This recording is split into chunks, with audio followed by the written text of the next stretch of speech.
أعوذ بالله من الشيطان الرجيم ولا تقولن لشيء إني فاعل ذلك غدا إلا أن يشاء الله واذكر ربك إذا نسيت وقل عسى أن يهديني ربي لأقرب من هذا رشدا رب اشرح لي صدري ويسر لي أمري واحلل عقدة من لساني يفقهوا قولي فالحمد لله والصلاة والسلام على رسول الله وعلى آله وصحبه أجمعين ثم أما بعد Assalamu alaikum Qur'an Weekly. We have reached the halfway point, the 15th juz. We're in Surah Al-Kahf, and I shared with you the 22nd and the 23rd ayat of the surah, actually no, the 23rd and the 24th ayat of the surah.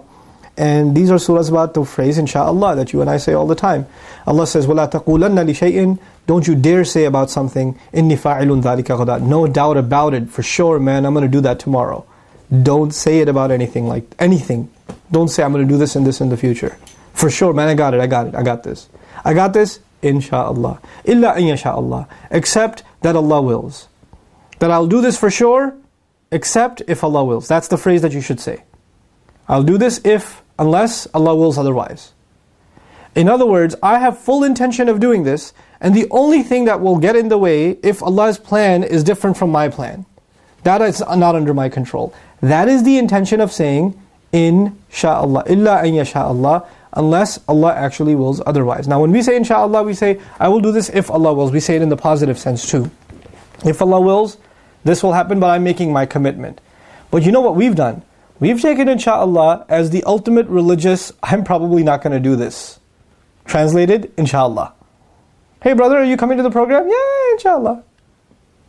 Are you going to be able to make the deadline? Yeah, insha'Allah, insha'Allah. You say it twice, it ain't going to happen. It's not going to happen. So we've turned something that's supposed to be a recognition that the future is not in our hands into something that's saying, I'm not responsible. I'm not responsible. And that's a joke. That is not how it's supposed to be. Muslims, وَالْمُوفُونَ بِعَهْدِهِمْ إِذَا عَاهَدُوا, they fulfill their promises when they make them. And if and when they get into an agreement, they stick to it.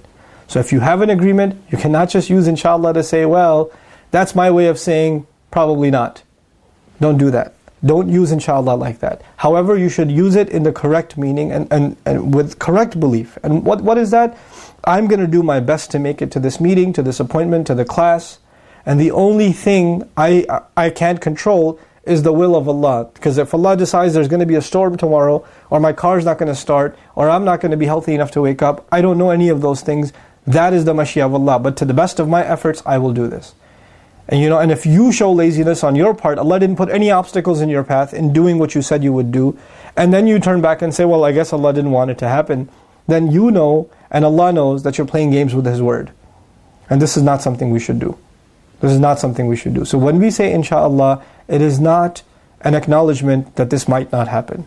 It is only an acknowledgement that things ultimately are in the hands of Allah, but we will do whatever we can to complete our word. May Allah make us a people that respect the phrases that we use every day, like alhamdulillah, like insha'Allah, like astaghfirullah, and we use them in the way that they're supposed to be used, especially insha'Allah, especially when it comes to your future obligations and meeting the expectations that you're supposed to meet.